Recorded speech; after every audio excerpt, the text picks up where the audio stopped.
Hey guys, happy Sunday. I've had kind of a lazy day today.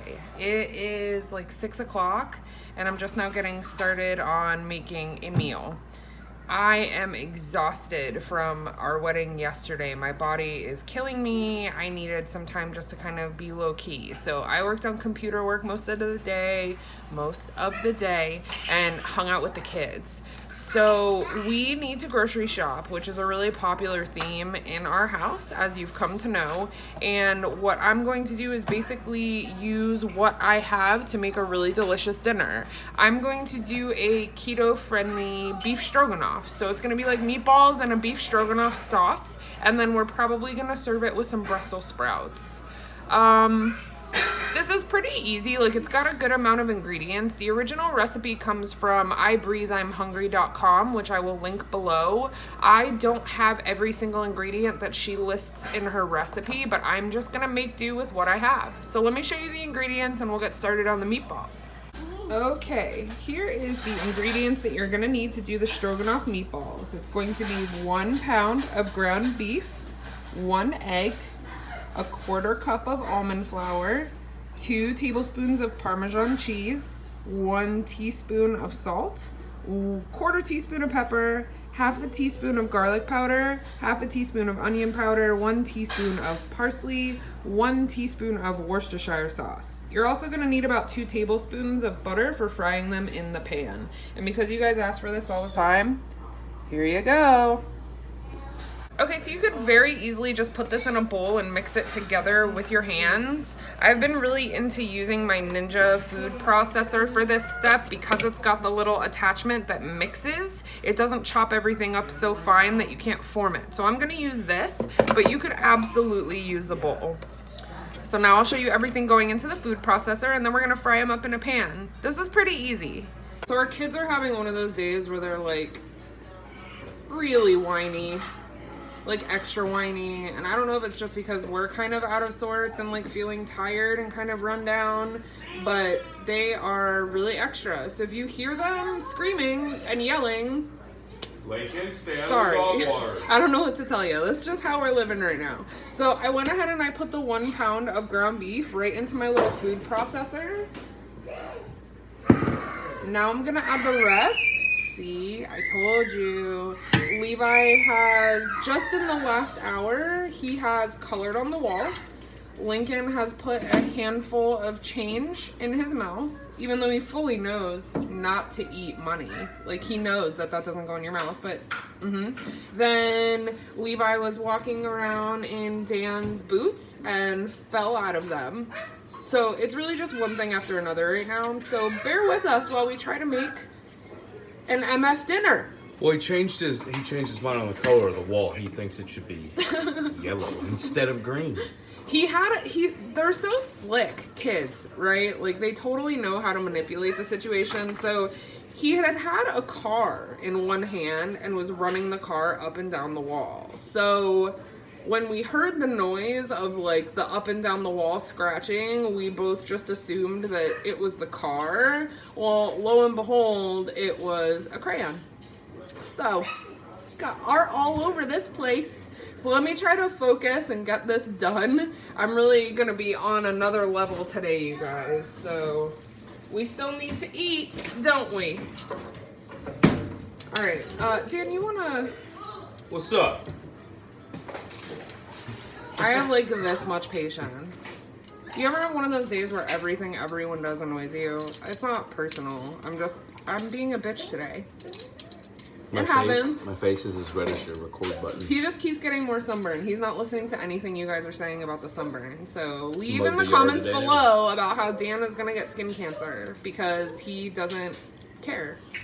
I mean, he probably cares. He's just too lazy to put on sunscreen. Is that what that's about? Yeah, it's just not convenient. Yeah, it's not convenient. Not convenient. Spray sunscreen is inconvenient.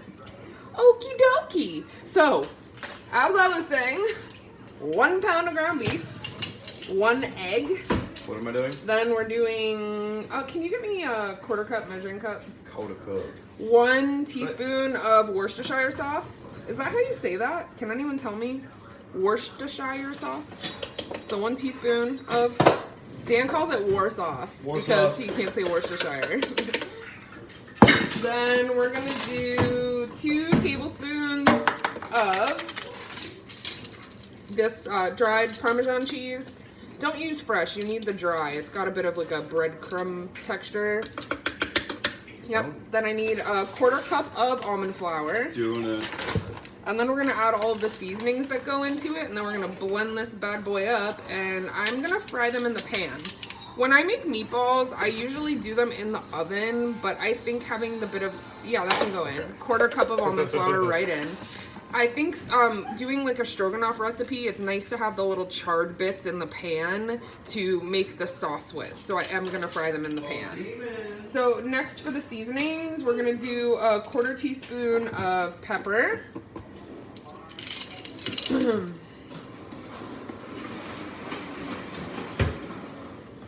Anybody want to borrow 2 kids for like a week? Just a week? I couldn't do a week. I could. Like 2 days. I could do a week. 2 days, and I would miss them. A week in like Barbados, just because it sounds cool. Barbados. Barbados. I'd settle for like the beach in our hometown. So 1/4 teaspoon of pepper. Then 1 teaspoon of dried parsley.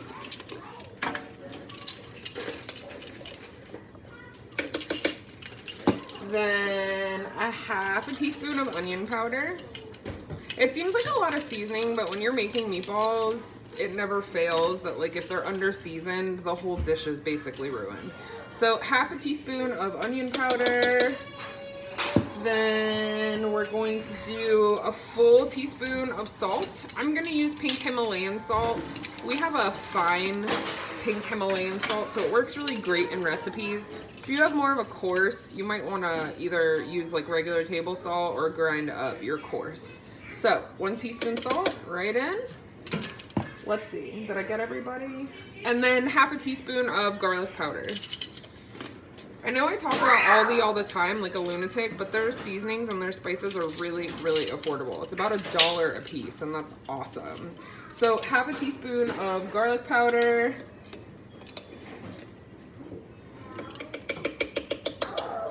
And that's everything that goes in the meatballs. So I'm gonna blend these up, and then I'll show you them going into the pan.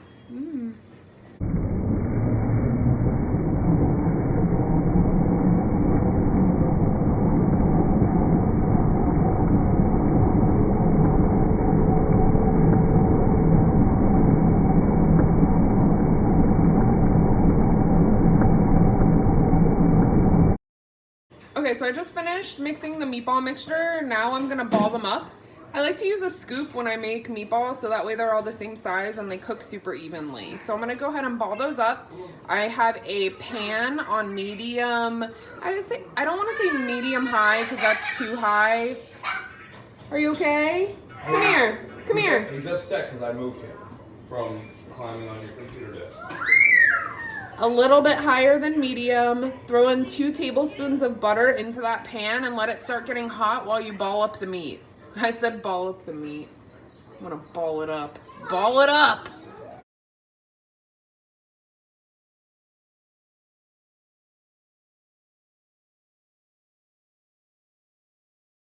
Okay, here's our plate of meatballs. I've got the pan preheating over on the stove. I had originally said 2 tablespoons of butter, but I think that I made a little bit more meatballs than I thought, so I'm gonna say 3 tablespoons of butter into the pan. Okay, so now the meatballs are going in the pan, and they're gonna cook for about 4 minutes aside, give or take.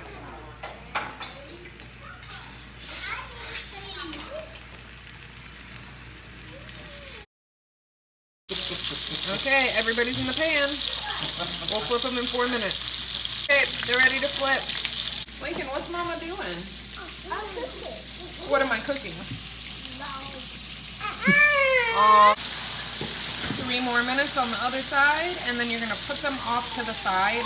I'm going to line a plate with paper towels and let them sit on the paper towels while I get the ingredients for the sauce together. Okay, so I went ahead and removed the meatballs from the pan. I dumped out some of the extra grease, but I did leave all of these little, oh God, meat bits stuck to the pan. No one's dying, it's okay. So a tablespoon of butter goes into the hot pan that's got the meatball bits in it. And then I'm gonna go ahead and add the cup of onion and the diced garlic.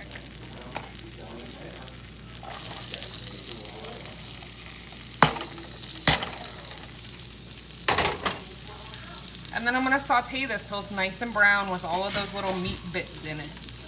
Be sure while you're cooking the onions and the garlic and that butter that you're using a spatula to scrape those little bits up off the pan. We want all of that to be incorporated because this is going to be a big part of the sauce, and all of that little extra cooked meat is going to just really make the flavor awesome. Okay, once you cook the onions for about 3 to 4 minutes, the onions and the garlic rather, 3 to 4 minutes or until they're translucent, then go ahead and transfer them to a plate that's lined with paper towel. You're gonna put them off to the side with the meatballs. Next goes in a 1.5 cups of beef broth right into your hot pan. 1.5 cups. And then you're just gonna wanna whisk that a little bit to make sure that you've got all of the little bits off the bottom of the pan. That's the key to making a good sauce, is to kind of cook everything in the same pan and make sure that all of that flavoring is really layered inside. So once all those bits are scraped up and this beef broth is nice and warm, then we're gonna whisk in the sour cream. We'll let it simmer for about a minute, and then we're gonna add the onions and the meatballs back into the mixture. Let it simmer for a couple minutes and it will be ready to eat. This was pretty easy. I would venture to call this like a 20-minute meal, maybe 30 minutes at the most, but it smells amazing. Okay, so in goes the 3/4 cup of sour cream. I might be a hair over or a hair under. I'm just basically using the rest of what's in my container, making a mess while doing so. And then we're just gonna keep whisking this until it gets nice and creamy. It's going to be a little thin. The original recipe does call for xanthan gum, which is to be used as a thickening agent, but we don't have any xanthan gum, so we're just gonna wing it and go this route. I think it'll still be delicious. Even if it's a little runny, that's okay.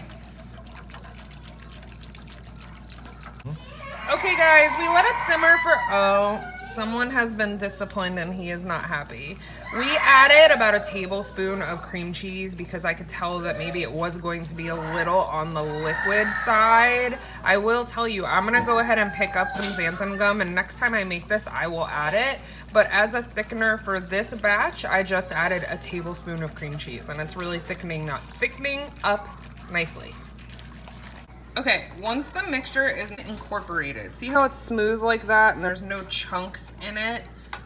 So once the mixture is chunk free, go ahead and turn down the heat to a little bit higher than low.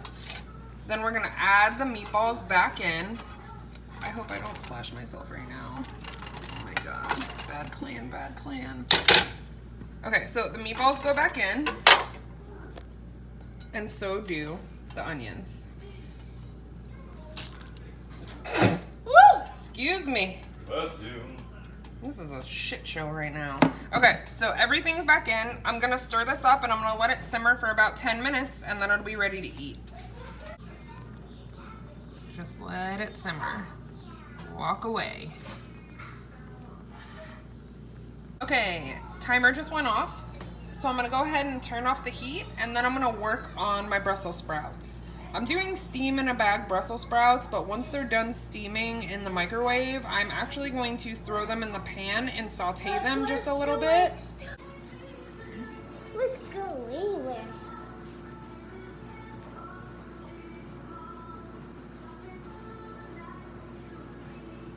Okay, so I did steam in a bag Brussels sprouts in the microwave for about 5.5 minutes. Then I have a pan on the burner on medium. I'm basically going to just kind of flavor up the Brussels sprouts and just kind of, they won't really crisp up because I steamed them, but they will definitely taste a little bit better if they cook in the pan. So little bit of olive oil into the pan, and then once it's nice and hot, add the Brussels sprouts. Okay, so once your oil is nice and hot, go ahead and add your Brussels sprouts. You could use fresh Brussels sprouts if you wanted, but like I said, we need to go to the grocery store, so I'm using what I have, and what we had was frozen Brussels sprouts. So I'm gonna saute them in the pan, in the olive oil for a little while. I'm gonna add some salt and pepper, and then once they've got a little bit more color on them, I'm gonna add a little bit of balsamic vinegar. This is how the crayon started, with just a little bit of green crayon. Well, now if you'll follow me along my dirty ass wall, we now have yellow crayon effing everywhere. Thanks a lot, Levi. Ha! Thanks a lot. Hi. Oh, hi. Hug. Thanks a lot. Hug. Of course, hug. Give me a kiss. I love you. I need a hug. Oh, you need a hug. A Okay. big hug. Big hug. I love you. Okie dokie. So the Brussels sprouts have some color on them.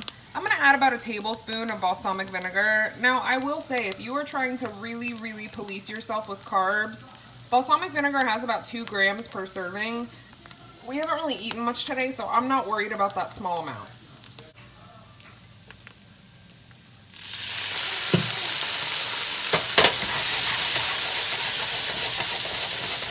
Give him chef lip. Give him chef lip. I'm not good at it. I'll try. Do it. Chef lip.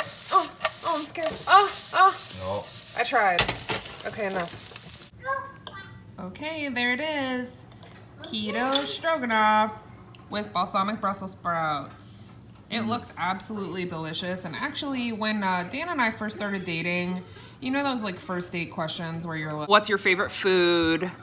What's your favorite color? Those questions, his answer to what your favorite food was is beef stroganoff, and I'm pretty sure that I've never made it for him up until this point. So he is in heaven. Let's ask him if he likes it. What do you think? Do you love it? Dan, double thumbs up. That's a goodie. Hope everyone had a really great weekend, and I'm going to go eat my dinner, get our kids to bed, and try to get a little bit of rest and get to bed early because my body is screaming for it. So have a wonderful Sunday and a wonderful end to your weekend, and we will see you tomorrow. Oh my God, bye.